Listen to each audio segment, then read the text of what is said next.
de asimilar, ¿no? Que estamos parcelados en lo que hacemos cada día, pero no podemos llegar a todo. Ya hace mucho tiempo que lo sabemos también, porque, bueno, pues es imposible el ver absolutamente todo lo que se publica, y en este sentido queremos, pues, facilitar un poco el llegar a este campo de conocimiento. Y vamos a empezar, pues, con explicar el último premio Nobel de Medicina, exactamente de qué va o qué es lo que se ha premiado. Premio Nobel en Fisiología o Medicina, ¿no? Es el título del 2024 que se ha dado a esos dos autores que tenéis ahí, Ambros y Rupkun, por un trabajo que rescata la importancia de los microRNAs y su papel en la regulación de la expresión de los genes. Algo que, bueno, pues se resistía o no sabíamos muy bien cómo funcionaba, y que es un campo tremendo. Y nada mejor que para hacerlo, aunque no es genetista, como dice, que es bastante humilde en la presentación que venía diciéndonos, pero sabe mucho del tema, que es José María Trejo, que todos le conocéis, jefe de servicio de neurología hasta hace poco, que se ha jubilado. Pero como los médicos no dejamos de ser médicos nunca, ¿no? Pues sigue estudiando, y creo que nos va a aclarar pues algunas de las cosas, y por lo menos que no salga nadie de aquí diciendo que no sabe por qué le han dado el premio Nobel a estos señores, ¿eh? Bueno, os dejo con José María, ¿vale? Muchas gracias. Gracias, José, y al colegio, y sobre todo gracias a vosotros, que vuestro interés por el conocimiento ha podido con este día ventoso, y en vez de quedaros en casa habéis venido aquí. Pues efectivamente, dice bien José que yo no soy genetista y por lo tanto no voy a meterme en cosas técnicas de genética, porque ni puedo ni nos interesa realmente a los médicos clínicos. Pero sí que voy a intentar que salgáis con 3 ideas de por qué estos señores han recibido el premio Nobel y por qué eso nos importa a nosotros. Y veis que en esta primera diapositiva, pues tenemos a estos dos norteamericanos y tenemos también este hilo de color azul, que es el RNA mensajero, que sabéis que es la manera por la cual el núcleo le dice a los ribosomas las proteínas que se tienen que formar. Pero aquí viene nuestro protagonista, que es un hilito mucho más pequeño de color rojo que se enrosca alrededor del RNA mensajero y le silencia en parte, ¿no? Y más o menos eso es lo que vamos a ir viendo durante estos minutos, ¿eh? Aquí tenéis el gusanito en el que se ha estudiado, y tenemos también, pues, cómo este grupo de nucleótidos del ARN, del ácido ribonucleico, se pone encima del ARN mensajero para silenciarlo. Bien, y lo hace de esta manera, ya un poquito más en grande, pues podéis ver que este es el ARN mensajero, estas son las bases que tienes, y este codón concretamente, que es un... Uy, perdón.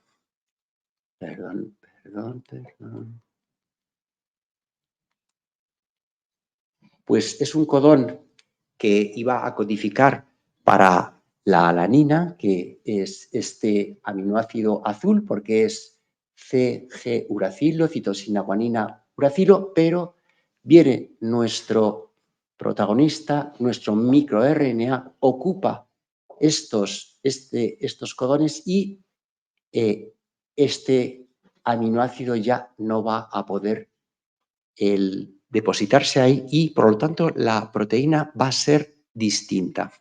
Esto es novedoso porque hasta ahora las instrucciones venían solamente del núcleo, no se producían descentralizadamente en el citoplasma, pero ahora parece que esto sí es posible.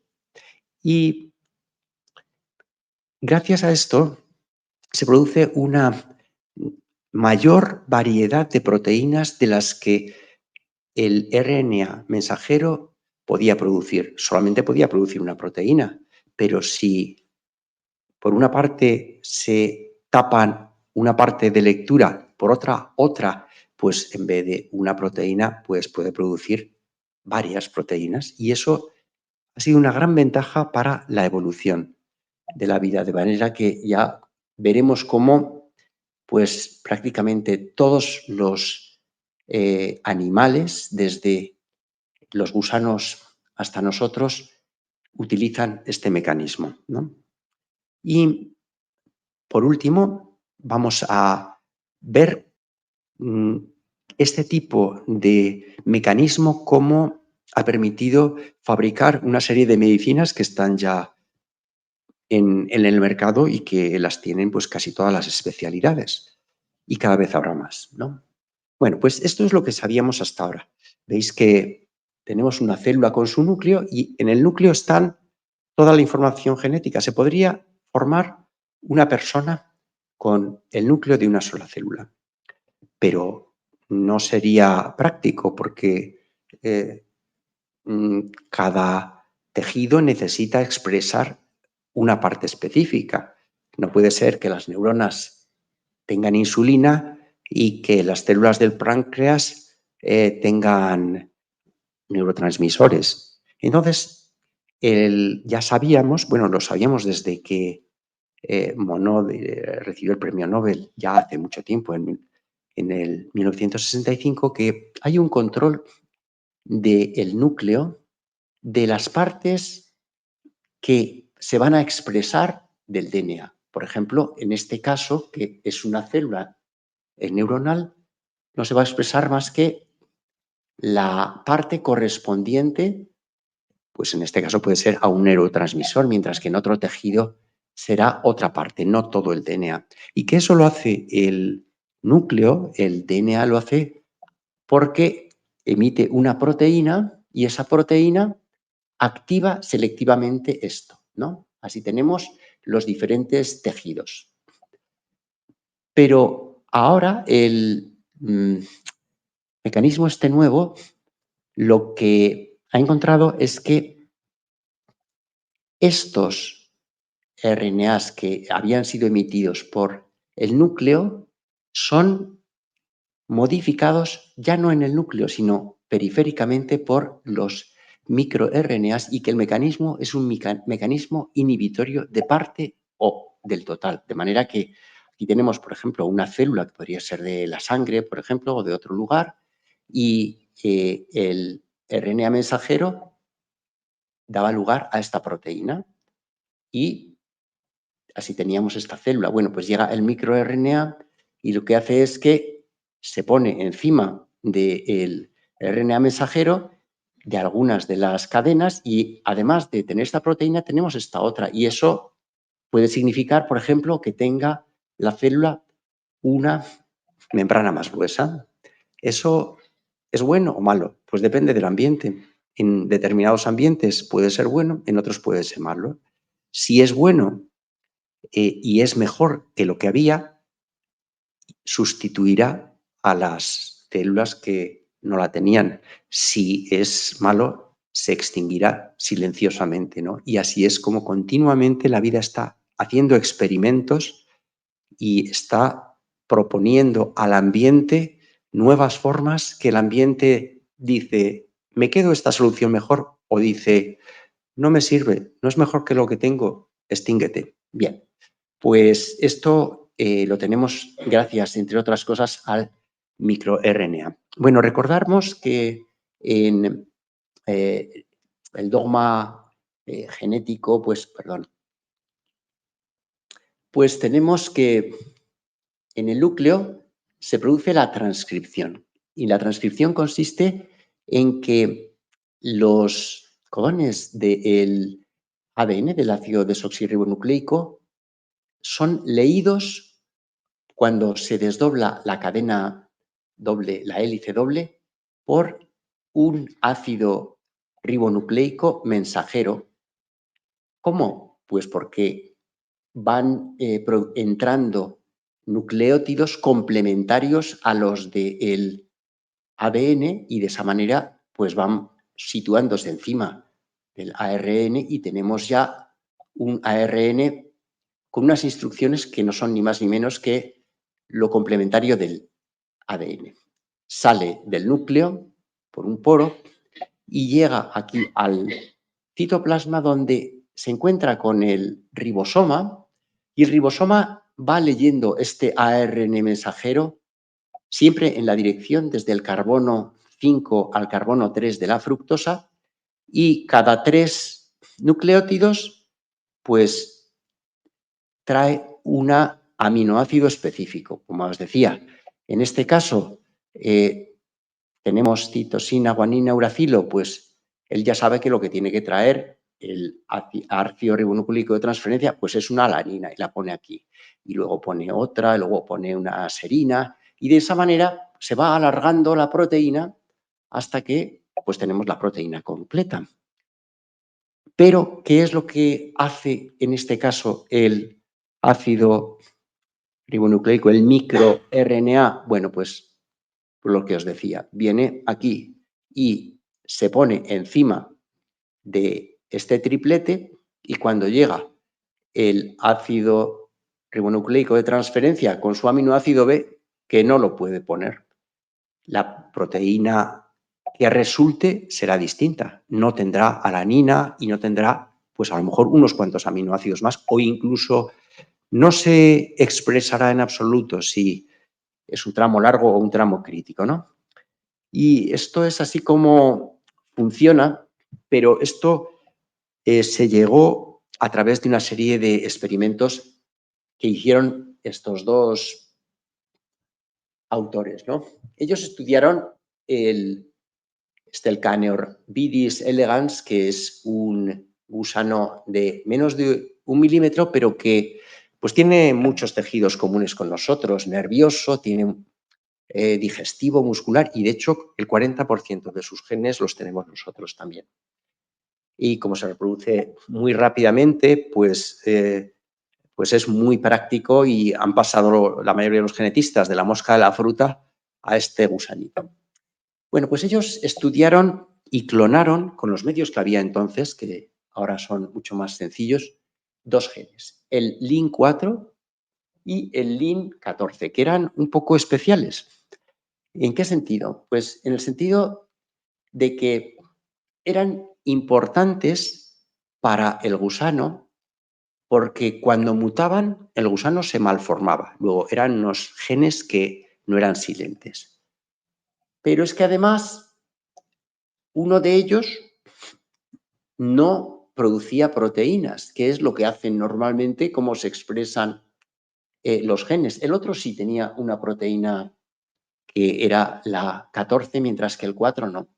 Era, ya veis, un poquito más raro porque realmente cuando había algunas mutaciones concretas de este LIN4, lo que sucedía es que el LIN14 no producía la proteína. La proteína no se expresaba. O sea, era un poquito como el perro del hortelano. Ni producía proteínas, ni dejaba que se produjeran proteínas. Y todo esto era pues muy extraño. Bueno, pues viendo el LIN4, ¿por qué no producía proteínas? Bueno, pues porque era muy pequeño. Realmente una proteína tiene que tener pues 60 o más aminoácidos y este tenía bastante menos, ¿no? Y el LIN14, en cambio, sí era un gen más convencional. Es decir, producía la proteína LIN14, ¿sí? Pero también había alguna cosa un poco rara en él. Fijaros que ahora el LIN14, el ribosoma, va a leer este triplete y va a traer un aminoácido. Pero, ¿y si en vez de CGU tuviéramos UGA o tuviéramos UAA o UAG? Pues estaríamos ante un codón de parada. Eso es lo que transmite al ribosoma el mensaje de que se ha terminado la proteína. Ya no tienes que seguir poniendo más piezas en el puzzle, lo que tienes que hacer es desengancharte de la proteína y la proteína a flotar y a cumplir su función en el citoplasma. Bueno, pues eso lo tienen todas las proteínas, lógicamente, porque no son indefinidas, ¿no? Y eso es algo que lo conocen muy bien los ribosomas. Pero lo que sucedía es que cuando este codón stop o de parada mutaba, pues esperaba Rubkun que no funcionara como tal, sino que la proteína pues siguiera alargándose, porque ya no era un codón de parada. Aquí tenemos cómo normalmente funcionaría, pero ¿qué sucedía? Que en realidad no seguía produciéndose la proteína. Es como si hubiera otro elemento que no era nuclear que paraba y mantenía la parada ahí. No lo sabían en aquel momento qué es lo que era, pero ahora ya os podéis imaginar que el culpable de ello era un microRNA que se situaba aquí y que no dejaba al ribosoma que siguiera leyendo, ¿no? A pesar de que ya no tenemos un codón de parada, sino que tenemos, por la mutación que ha sufrido, pues un triplete que tendría como correspondencia un aminoácido, ¿no?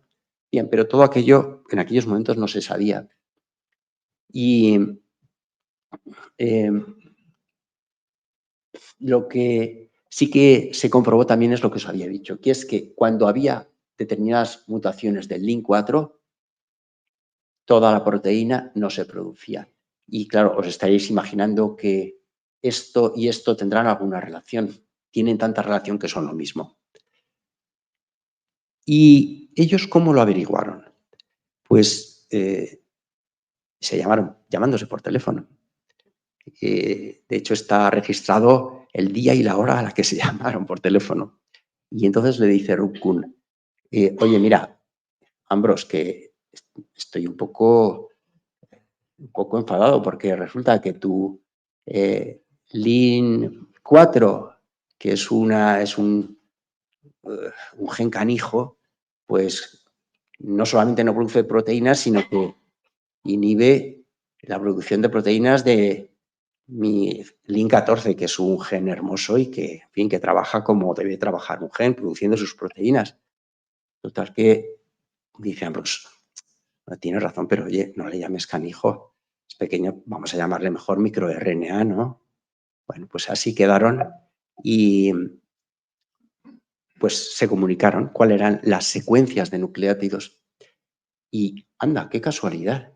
Pues resulta que coinciden en una gran parte. Y dijeron, esto no puede ser casualidad. Si son los complementarios el uno del otro, es que el uno se pone encima del otro y así no lo puede leer el ribosoma. Se pusieron muy contentos. Habían descubierto un nuevo mecanismo de modificación de los productos de los genes que estaba fuera del núcleo y ¿y a quién le importó? A nadie. Porque esto sucedía en un gusano y los gusanos, pues no importan, no tienen mucha importancia. Pero como esta gente, los científicos son incansables, pues siguieron trabajando en este tema en vez de irse a casa deprimidos. Y lo que encontraron es que no solamente había un microRNA LIN4, sino que había muchos más. Por ejemplo, encontraron el LED7, pero luego encontraron 38.000 más. Y es que además no solamente estaban en el gusano, es que vieron que también estaban... Uy, perdón. Vieron que también estaba... que también estaba en las moscas, que también estaba en el ser humano, que estaba prácticamente en todos los seres vivos. Y entonces dijeron, bueno, pues vamos a ver qué es lo que pasa si lo anulamos, esos microRNAs, porque si los anulamos y los organismos siguen funcionando igual, es que no tiene mucha importancia, pero si tiene alguna consecuencia, Pues lo veremos. Y efectivamente tenía muchas consecuencias. Cuando inhibían o anulaban los microRNAs, lo primero, había problemas de desarrollo. No se desarrollaban los embriones y morían. Y luego los tejidos no se diferenciaban. Es decir, que tenías que la diferenciación que tiene que haber en tejido muscular y digestivo no se producía. Y cuando además faltaban estos microRNAs, pues se encontraban con enfermedades, entre ellas cáncer. Entonces dijeron, bueno, pero esto que nos acabamos de encontrar, pero ¿cuánto tiempo lleva aquí funcionando? Pues lleva mucho tiempo funcionando, por lo menos 500 millones de años. Es decir, que era un recién irrigado para la ciencia, pero la vida contaba con este elemento desde muchísimo antes de que hubiera cualquier ser vivo pululando por la Tierra. Estaban todos en el mar y solamente eran esponjas y medusas. Esos no lo tienen, microRNAs, pero todo lo que es un poquito más desarrollado en el tiempo y también en la complejidad, lo tiene. Ya empezamos en los gusanos como en los artrópodos. En realidad, todos los filos de animales tienen esto y además todos se produjeron en un espacio relativamente pequeño del tiempo, que veremos que fue el Cámbrico, que sucedió hace 500 millones de años. Naturalmente, los artrópodos de ahora, los equinodermos, los peces y todos los demás animales, pues son muy distintos ahora de lo que eran. Pero los filos, nosotros sería de los filos de los cordados, obviamente no había mamíferos ni nada parecido, pues digamos se crearon entonces, en un momento en el que hubo una gran diversidad genética y os estáis imaginando quién pudo ser responsable de esa diversidad genética. Pues efectivamente, tenemos aquí 500 millones de años y esta gran explosión de formas de vida, no de número de animales, sino de formas diferentes de vida, que fue el Cámbrico. Teníamos los trilobites y teníamos muchísimas más cosas. Y luego, a lo largo de la historia de la vida, hasta ahora, estos últimos 500 millones de años, pues ha habido extinciones masivas. Cuando se dice masivas es que pues más del 50% de las formas de vida desaparecen, no de los individuos, sino que toda la forma de vida desaparece. En algunos casos fue el 90%, como fue aquí en el Pérmico, que fue la mayor, pero todas fueron catastróficas y en general se debieron a fenómenos geológicos, sobre todo a vulcanismo debido a la deriva continental y choque de continentes que hizo que subiera de los volcanes una gran cantidad de CO2, creara un efecto invernadero que subió la temperatura y mató a muchos. Otras veces fue lo contrario, pues quedó el planeta cubierto de hielo como una bola de nieve. Y el último es el más conocido, tal vez, el que, digamos, hizo desaparecer a los dinosaurios y permitió que los mamíferos, que eran pequeñas ratitas que habían transformado glándulas sudoríparas en mamas, pues salieran adelante y ocuparan ese espacio que llevaban compartiendo con los dinosaurios muchos millones de años, pero que no se lo podían disputar porque en esos momentos los dinosaurios eran los mejores adaptados. Bueno, pues en ese caso la catástrofe vino, como sabéis, por un meteorito que cayó en la península del Yucatán y que cubrió el cielo durante años de una nube de polvo y que hizo que cambiaran completamente las condiciones ecológicas y murieran los dinosaurios que habían sido durante 200 millones de años los reyes del mundo. Bueno, pues lo que llama la atención en este gráfico es que después de cada una de estas extinciones hay un repunte de vida, de formas de vida. No es que haya más animales, es que hay más formas de animales, además de que hay más animales.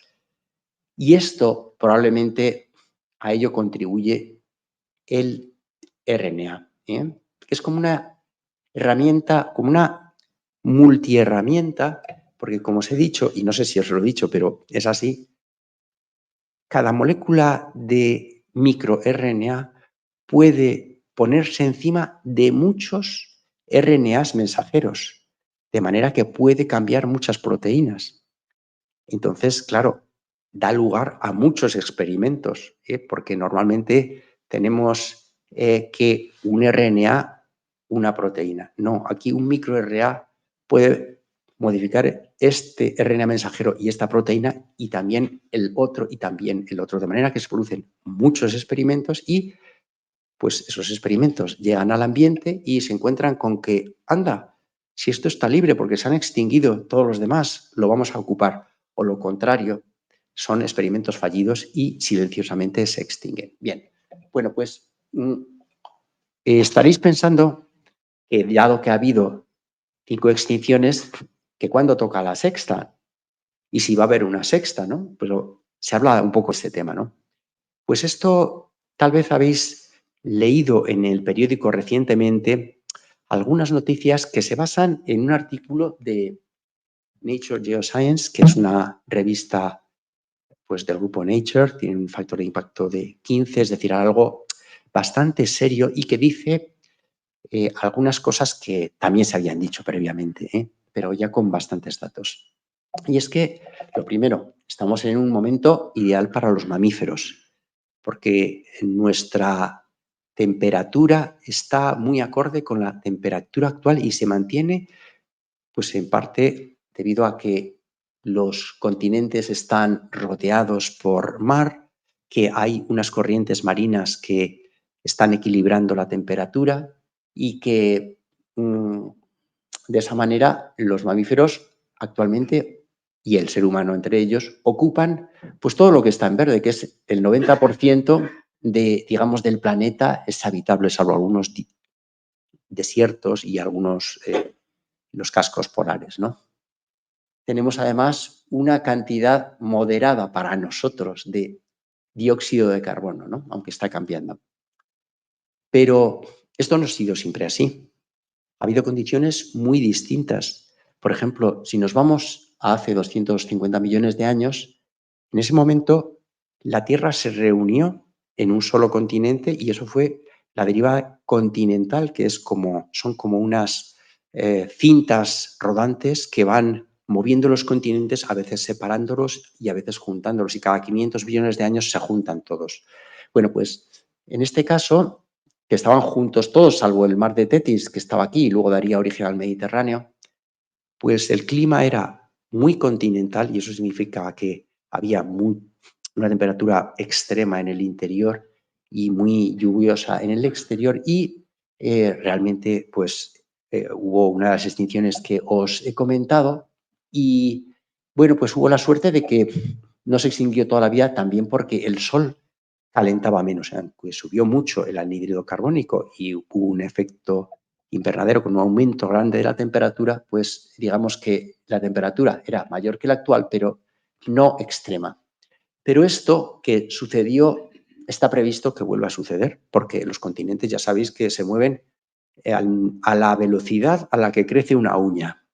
Eso a nosotros no nos preocupa, porque en nuestra vida no nos van a crecer las uñas demasiado, pero en el tiempo geológico es una velocidad bastante importante. De manera que ya sabéis que se está separando, que América se está separando así el Atlántico y América se acerca hacia Asia, en fin, se están moviendo los continentes y llegará el momento en que se junten. ¿Cuándo? Está previsto que a esa velocidad pues sea en 250 millones de años. ¿Y qué sucederá en esos momentos? Pues sí que también está previsto que el Sol caliente más. Y la unión de el Sol calentando más, el efecto invernadero por el anhídrido carbónico que se producirá porque el choque de continentes provoca vulcanismo con aumento de la PCO2, hará que la temperatura suba mucho, mucho, mucho más de la que estamos nosotros, digo nosotros, los mamíferos, no solo nosotros, adaptados. De manera que quedará la zona habitable prácticamente en estos extremos, en los que ahora hace demasiado frío, pero será el único sitio donde no haga demasiado calor, ¿no? Y finalmente, pues ni siquiera aquí. Entonces está previsto que los mamíferos de aquí en adelante no puedan mantenerse sobre la Tierra, aunque sí muchas otras formas de vida mucho más sencillas o adaptadas, porque actualmente a 1 kilómetro de profundidad hay bacterias que lo que sucede en la corteza de la Tierra no les importa demasiado, ¿eh?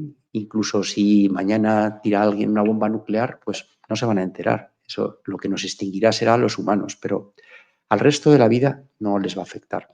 Y los humanos, además, sería muy raro que llegaran tan lejos, porque los mamíferos tienen un periodo medio de vida en la Tierra de 2 millones de años y, de hecho, el Homo que ha durado más en la Tierra, que ha sido el Homo erectus, pues ha sido 2 millones de años y nosotros llevamos muchísimo menos tiempo que ese.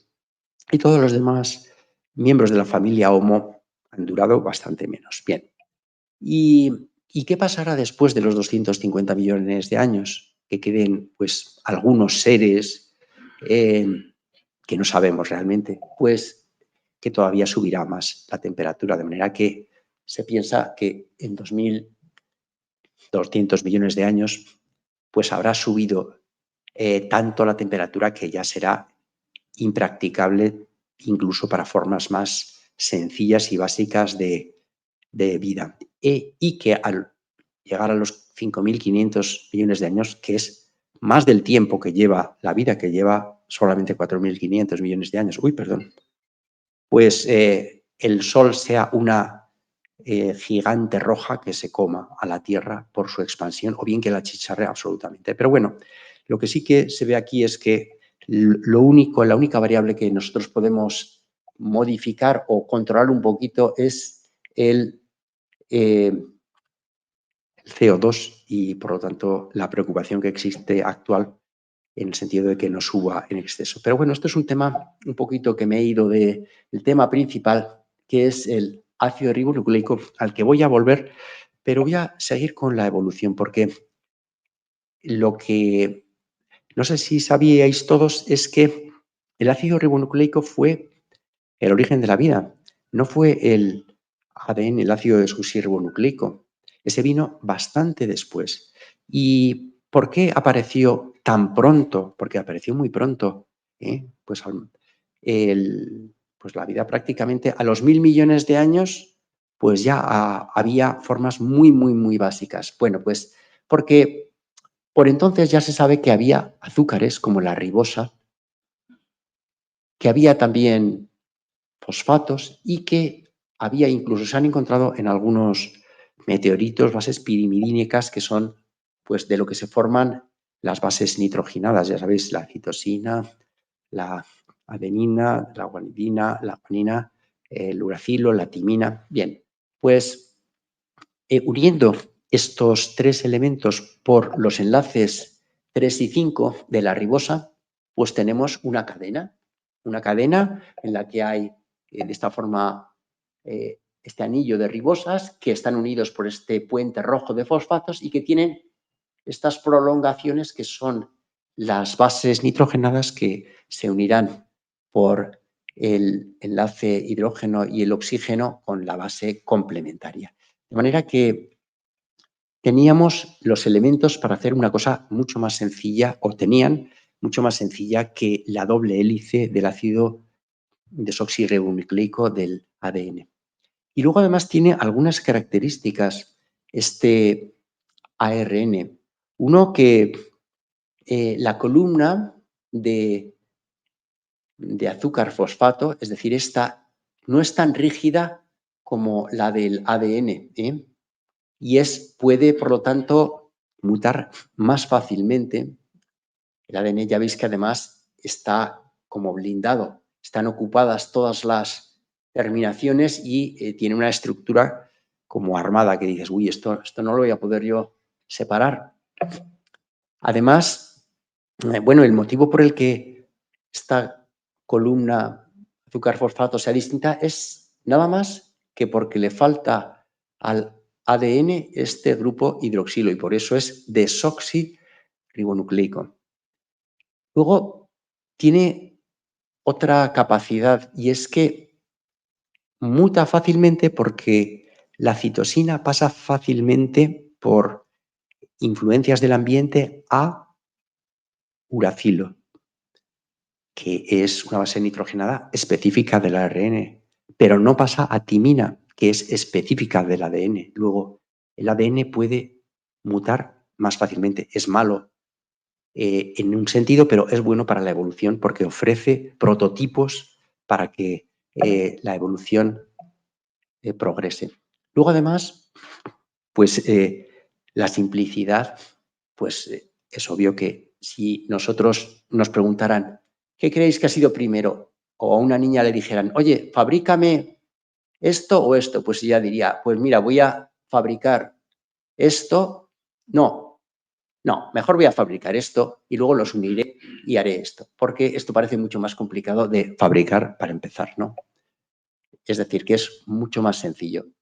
Y finalmente el ARN tiene un efecto también de catalítico de enzima y de hecho el ARN de transferencia cuando une un aminoácido a otro para formar la cadena de proteínas lo hace mediante una reacción enzimática, es decir que era capaz de producir proteínas y de mantener la información genética porque también el ARN ocasionalmente puede hacer dobles cadenas y ya lo vamos a ver más adelante y una doble cadena que se desdobla pues viene a ser un ARN de transferencia, un ARN de mensajero que codifica pues aminoácidos y proteínas. De manera que tenía todas las cualidades para estar ahí, pero a una bacteria o a una arquea, a una sola, le dio por inventar el ADN.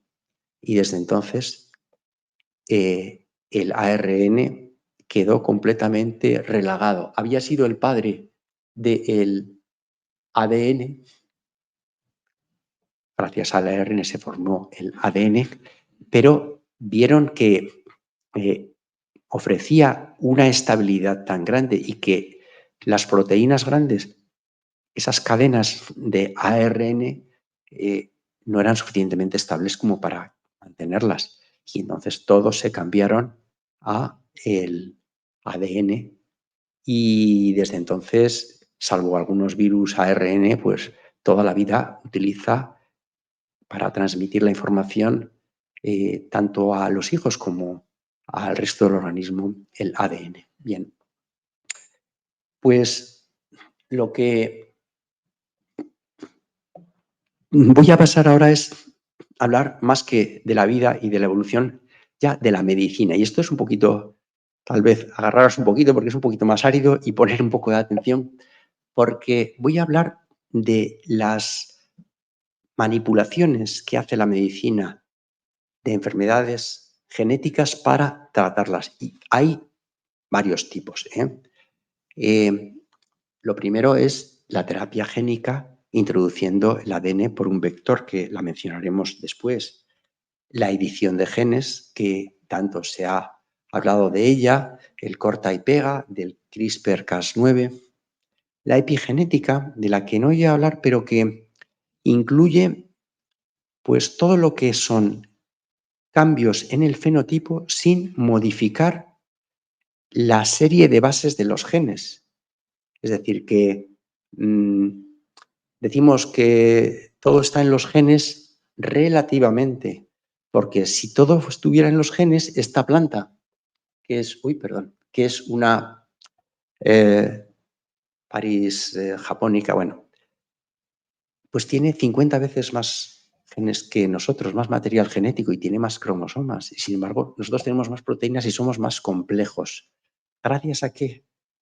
No a los genes, sino a la epigenética, como, digamos, de esos genes salen, tiene más rendimiento, sacan más proteínas, sacan más variedad, más Y eso, dentro de la epigenética, una de las cosas que es en realidad el motivo de esta charla es el silenciamiento de productos de genes, de productos en concreto de ARNs mensajeros, entre los que están los microARNs y los oligonucleótidos antisentido, de los que pues ahora vamos a hablar un poquito más profundamente, y el ARN de interferencia, que también mencionaremos. Bueno, para pasar un poquito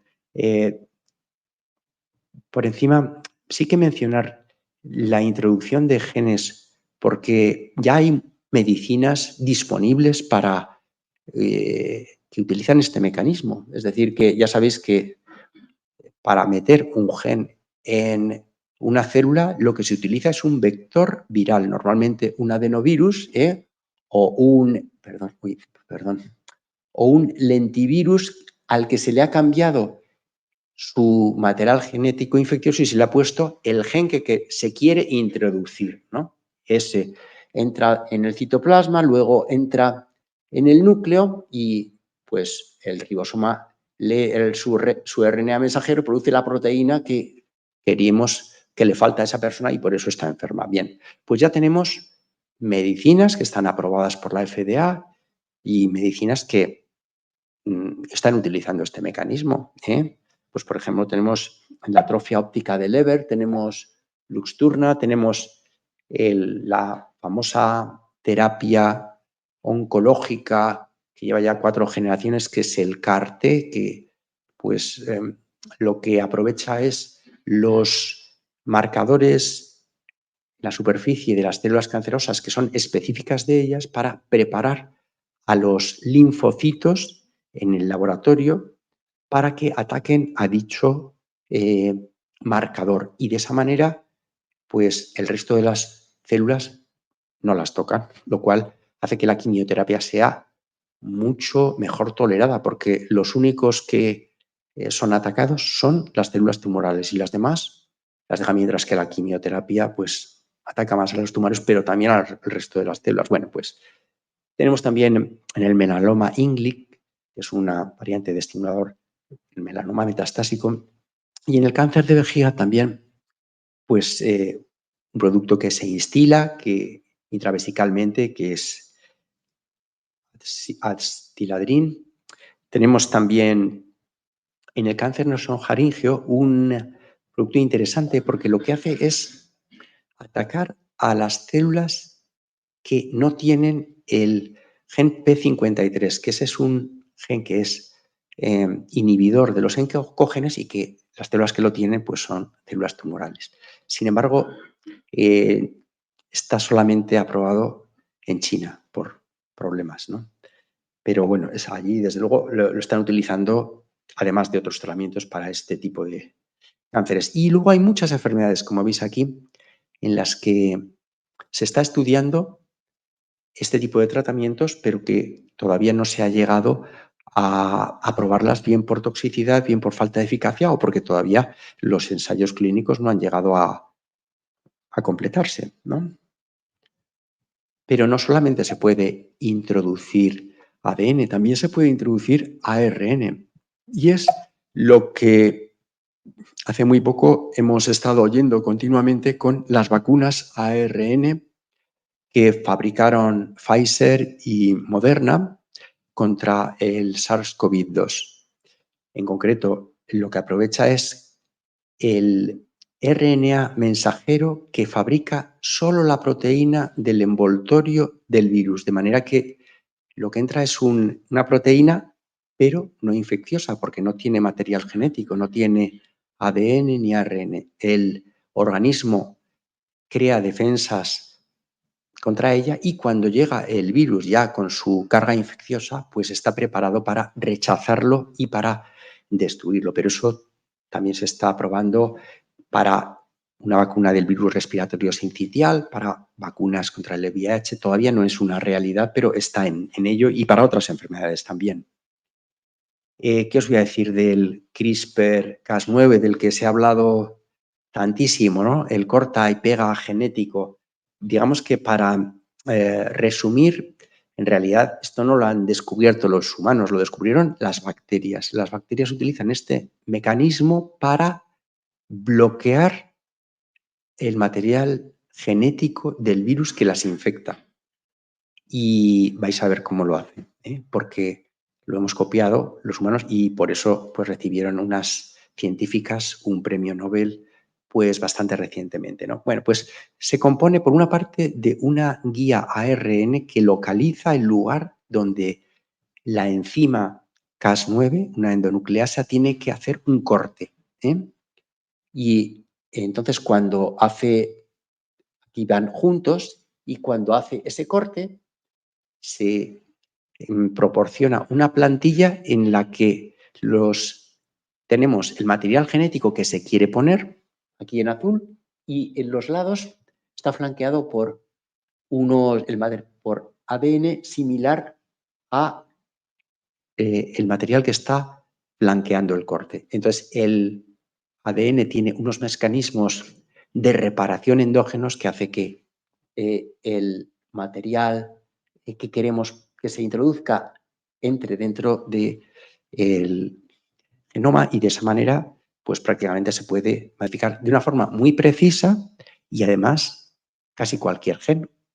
Será cualquier gen pronto porque cada vez hay más librerías de guías ARN, que es lo que permite dirigir esta herramienta a este gen, al otro, y por lo tanto es algo pues muy que tiene mucho futuro, ¿no? Y dentro de este repaso de otras cosas vamos a llegar ya a lo que nos interesaba, que es al silenciamiento de productos de genes dentro de los cuales están los microRNAs y oligonucleótidos antisentido y los ARN de interferencia, ¿no? Que por cierto, ¿y por qué de interferencia? Bueno, pues esto vino porque estaban unos genetistas intentando mejorar el color de las petunias y para eso introdujeron un gen de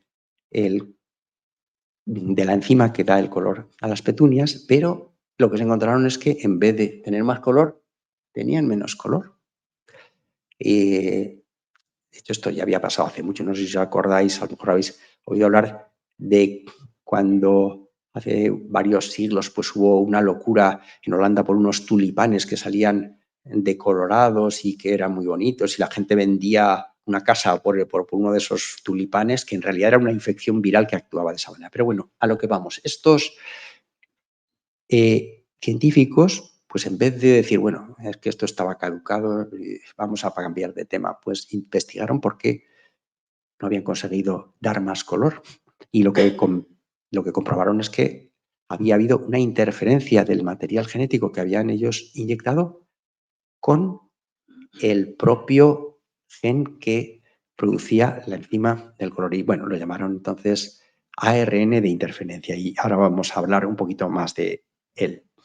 Bueno, fijaros que el ADN, como siempre hemos dicho, se desdobla su doble cadena, llega aquí el ARN, lo lee, y tenemos aquí al ARN mensajero, que cuando se lee, en el sentido que se lea, que es siempre en el 5,3, pues produce las proteínas, en este caso metionina, isoleucina, serina, son los aminoácidos de la proteína que va a producir el ARN mensajero, ¿no? Pues esto se llama un ARN sentido. Y lo digo porque de ahí viene la palabra de oligonucleótidos antisentido.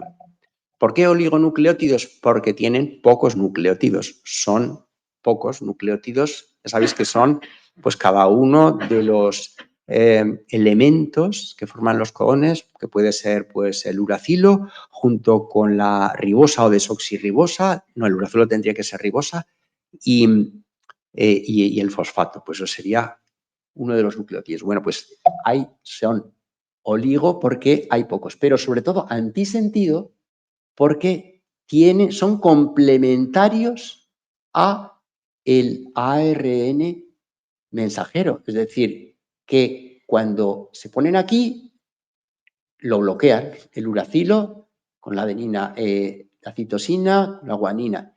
De manera que cuando llega el ribosoma a leer el RNA mensajero, no lo puede leer y por lo tanto queda silenciada esa parte, que es pues el mismo mecanismo que, del que hemos hablado todo el tiempo, que es el microARN. Lo que pasa es que los oligonucleótidos antisentido los fabrica Pfizer y los microRNA los fabrica nuestro cuerpo. Es decir, que los oligonucleótidos antisentido pues son una medicina, que ya veremos que existen ya muchas en el mercado, ¿no? Y respecto a el ARN de interferencia, pues es algo parecido, pero en realidad, como os decía, es una cadena doble de ARN, que os dije en la evolución, como al principio había habido cadenas dobles, y de hecho las bacterias tienen todavía este tipo de cadenas dobles para defenderse de los virus. ¿Qué hace? Pues se desdobla y uno de los dos actúa como oligonucleótido antisentido y bloquea pues el material genético. En el caso de las bacterias, bloquea el material genético del virus, no se puede seguir reproduciendo y se terminó la infección del virus. Eso hacen las bacterias, ¿no? En el caso de los humanos, pues los utilizan para lo mismo que utilizan el oligonucleótido antisentido para bloquear determinada zona de un gen que no se debe expresar o determinada silenciador de un gen que está impidiendo que se exprese algo bien. Y fijaros que los dos no solamente tienen un mecanismo de acción parecido, sino que en su biogénesis utilizan los mismos compuestos, la enzima Dicer y el complejo silenciador RIS, como veréis un poquito más adelante. Bueno, ya veis que todos ellos en realidad actúan como el microARN, ocupan unos codones del ácido ribonucleico mensajero y cuando llega el ribosoma, pues no puede colocar su citosina, su alanina o lo que sea y queda eso silenciado y queda la proteína cambiada, ¿no? Tanto cualquiera de los tres hace lo mismo, silencia, ¿no? Eso, bueno, pues tiene la ventaja de que puedes silenciar toda una proteína o que silenciando una parte puedes crear una proteína distinta.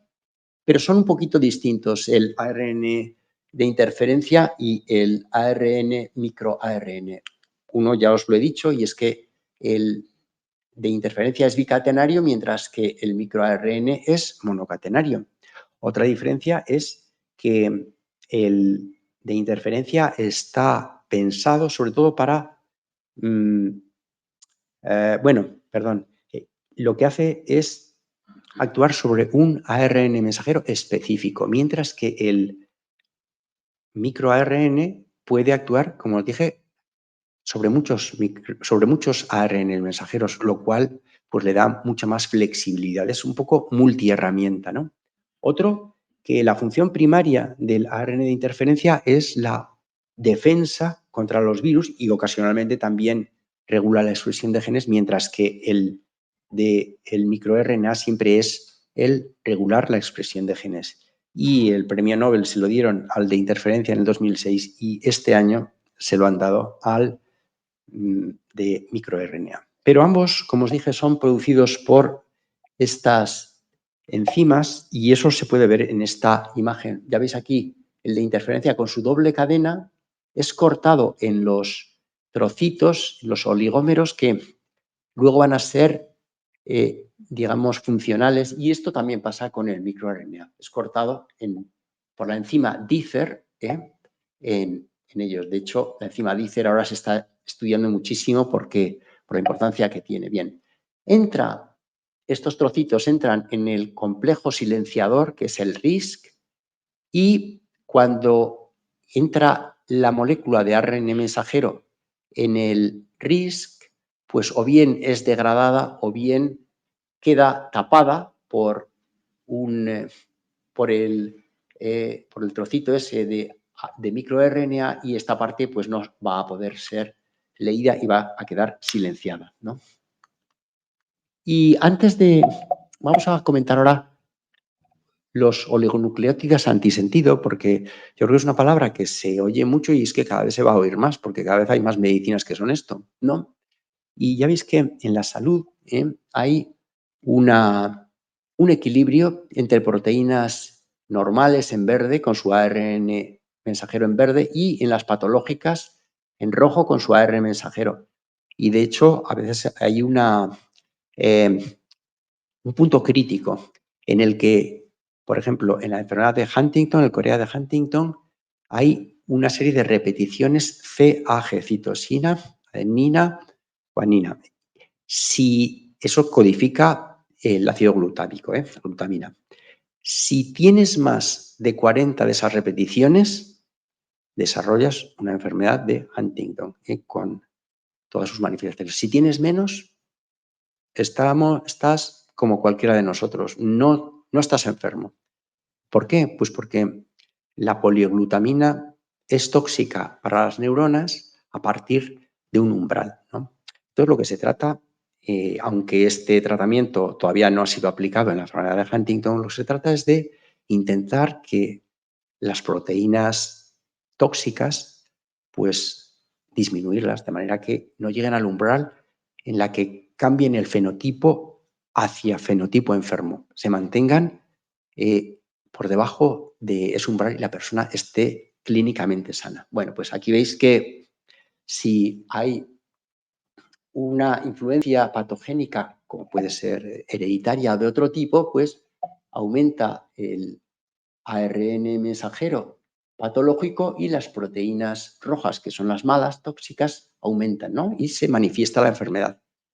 Pero el tratamiento con oligonucleótidos antisentido consiste en hacer moléculas que sean complementarias con el RNA mensajero patológico, de manera que se ponen encima de ellas y no se expresan y vuelve a restablecerse el equilibrio de manera que hay menos proteínas rojas y vuelve a haber más proteínas verdes y la persona pues recupera la salud. Bueno, pues eso se está utilizando ya en muchas enfermedades que están todas ellas aprobadas, algunas en España no, otras sí, ¿no?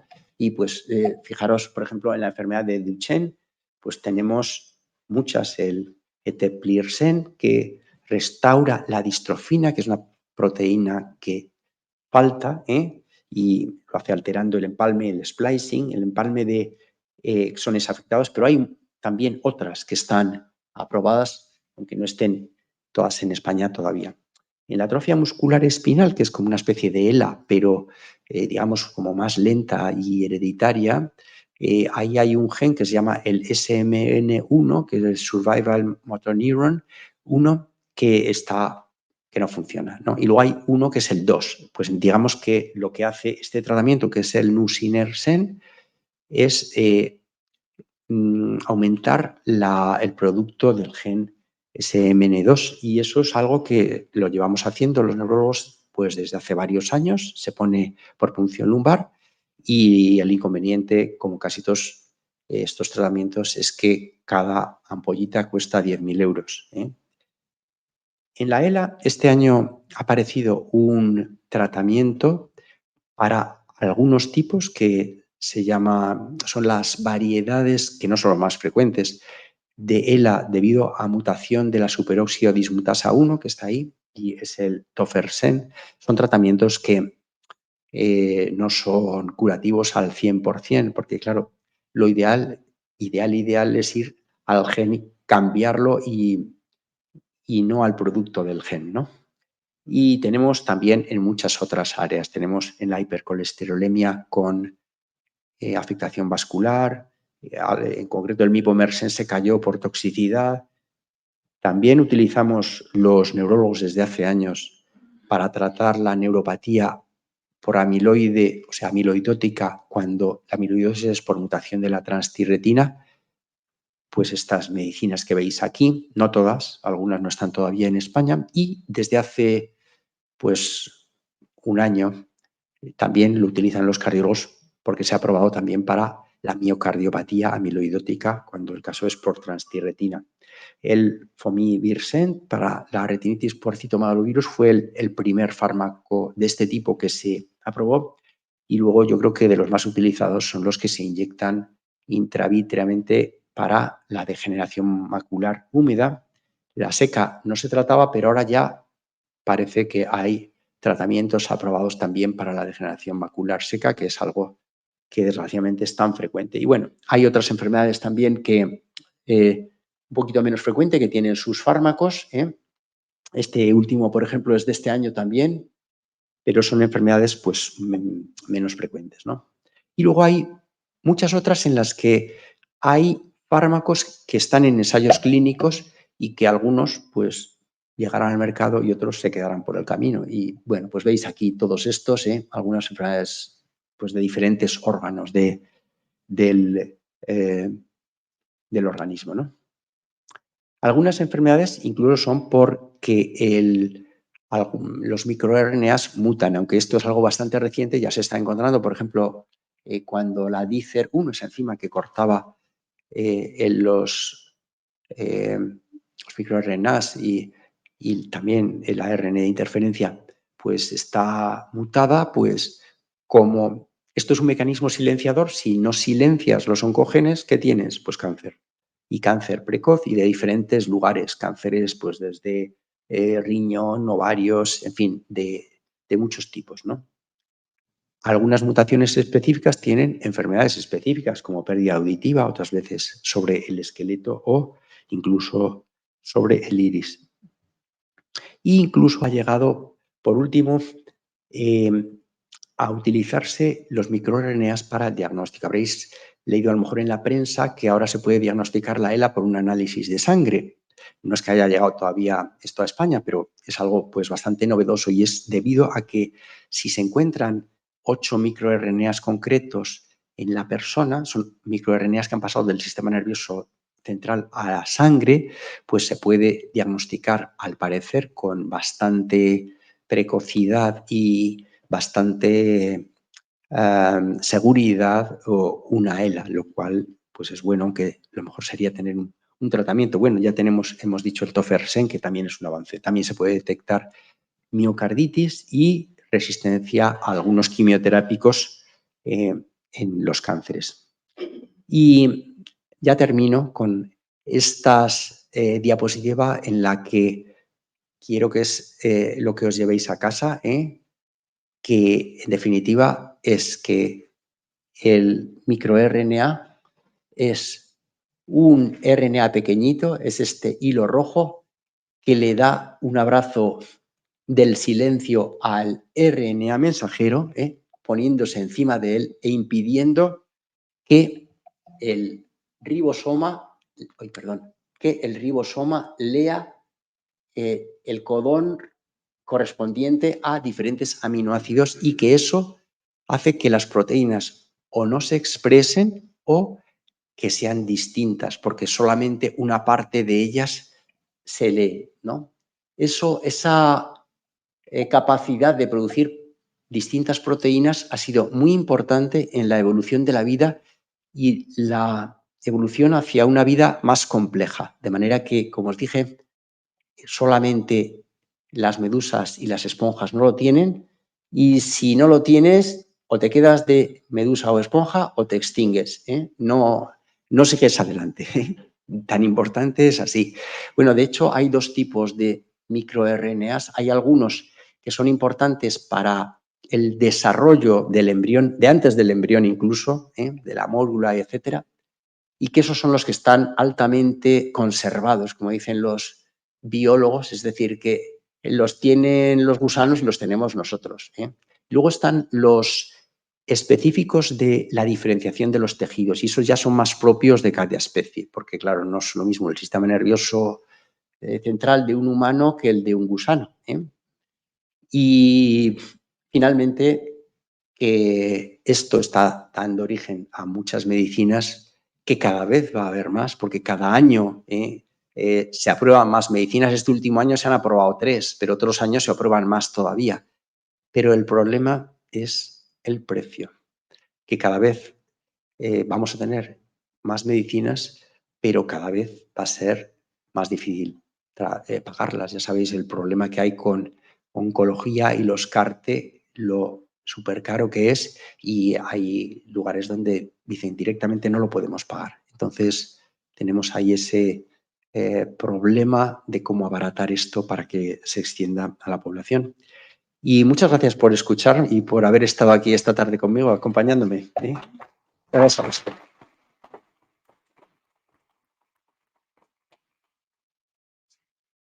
A lo mejor hay alguna cosa que queréis comentar o preguntar, y si es que puedo yo responder a algo, dime. Esa última diapositiva, los ARCs empezaron muy pronto en la vida. Sí. ¿Cuáles, para qué surgieron? Lo que surgían para dar diversidad a la vida, tenían una función en sí mismo, probablemente. Bueno, la verdad es que las cosas surgen sin ningún motivo, es decir, que eso decía Darwin. ¿Y para qué esto? La naturaleza no tiene intenciones, hace experimentos. Y entonces esos experimentos, que es crear algo, bien se adaptan a un entorno y siguen adelante, bien no se adaptan y se extinguen. Entonces hubo, cuando ya había moléculas de RNA, incluso de DNA, pues unas moleculillas que se crearon, como se crea el ARNA, pues por ensayo y error de la naturaleza, y que empezaron a ser muy eficientes, porque no es solamente que éstas se utilicen para que las especies se modifican, no, también se utilizan en el funcionamiento de cada organismo y, por ejemplo, en la diferenciación de tejidos de cada organismo. Y eso hizo que llegaran a ser imprescindibles, y el que no la adaptaba se extinguía. Y de esa manera llegó a ser un experimento que era imprescindible ir con él en el bolsillo si querías seguir vivo y no ser una medusa.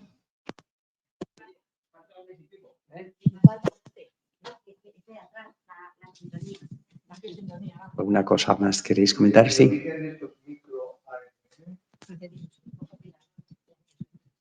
Vienen también del núcleo. Es decir, todo el ARN no deja de estar en el núcleo. Lo que pasa es que luego no siguen las instrucciones del núcleo. El núcleo, la manera estándar que tiene de dar órdenes es a través de RNA mensajero. Y luego, pues, ahí aparece un ARN, microARN, y cambia la función del ARN mensajero que había enviado el núcleo, pero todo viene del ADN del núcleo, está también codificado allí. Sí. Sí. Perdón.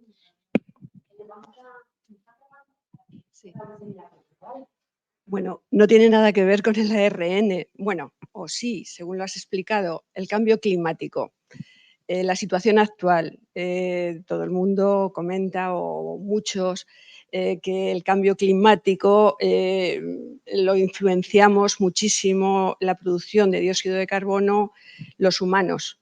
Entonces, ¿qué opina sobre este cambio climático y sobre la influencia que podemos tener los humanos respecto a la evolución natural de la Tierra y dentro del escenario universal, del universo?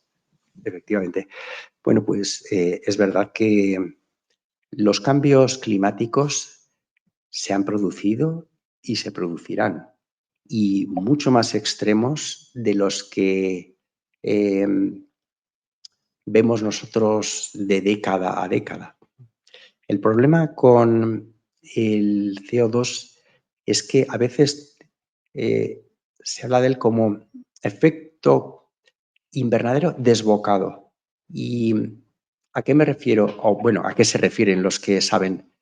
Pues que puede llegar un momento en el que unas cosas influyan en otras y ya no se puede hacer nada para pararlo y se acelere mucho. Por ejemplo, se derriten por el aumento de temperatura los polos. ¿Eso qué produce? Pues produce que el sol que llega ya tenga menos superficie en la que rebotar, porque el hielo, que es blanco, es un escudo, y cuando llega el rayo de sol, rebota y no calienta tanto. Pero si no tienes esas zonas porque se han derretido, la Antártida o lo que sea, aumenta la temperatura. Por ejemplo, que el krill, que es ese crustáceo que, por cierto, tiene 10 veces más material genético que nosotros, son como unas gambitas que se comen las ballenas y eso, pues eso está en la Antártida y esos necesitan también el hielo. Y esos son son los animales que más secuestran carbono. Es decir, son animales que, bien porque mueren o bien porque sus deposiciones y por sus que vomitan también la comida, son un poco ineficientes a la hora de comerse, aprovechar el fitoplancton, pues eso se va al fondo y eso es carbono que estás quitando de la atmósfera. Pues si se derriten también los polos, esos animales pues se ve que están disminuyendo mucho y que están secuestrando menos carbono, el carbono que no se secuestra a la atmósfera. Es decir, que puede haber un efecto un poquito dominó, de manera que las cosas vayan más deprisa para mal de lo que estaba previsto, ¿no? Y es además prácticamente lo único en lo que se puede el actuar.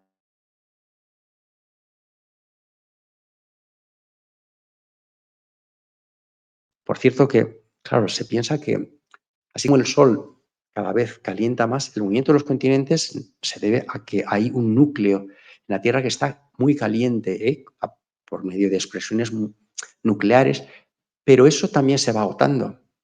Y eso hace que lo que se piensa es que llegue un momento en el que los continentes se junten y no se vuelvan a separar, porque los continentes, la manera que han estado evolucionando durante toda la historia del mundo es que se juntaban y luego salía una pluma de lava del centro de la Tierra y los separaba otra vez y volvíamos a tener, pero puede que ya esté bastante agotado el núcleo y que ya no se vuelvan a separar.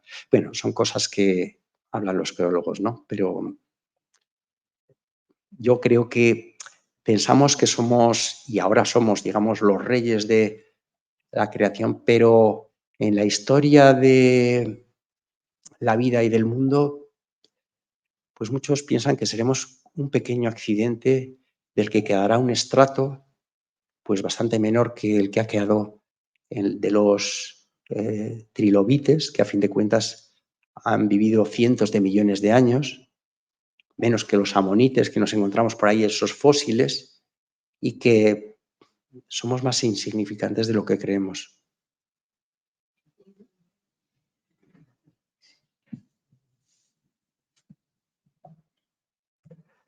Bueno, pues otra vez muchas gracias y ya nos seguiremos viendo. Gracias. Bueno, pues nada, muchas gracias a José María. Ha sido una exposición brillante y con ello nos ha aproximado a esa medicina de precisión personalizada, esa gran revolución que se está cociendo, que a partir del conocimiento del genoma y de la computación, del manejo de muchísimos datos, pues nos abre unas expectativas no solamente de entender estos mecanismos, de cómo funcionan, cómo se codifica la información que viene en los genes, sino también pues, del diagnóstico y del tratamiento, que es lo que nos interesa. Creo que abre muchas expectativas y vamos a seguir en esta línea de ir ofreciendo charlas que vayan ampliándonos estos conocimientos. Así que muchas gracias a todos también.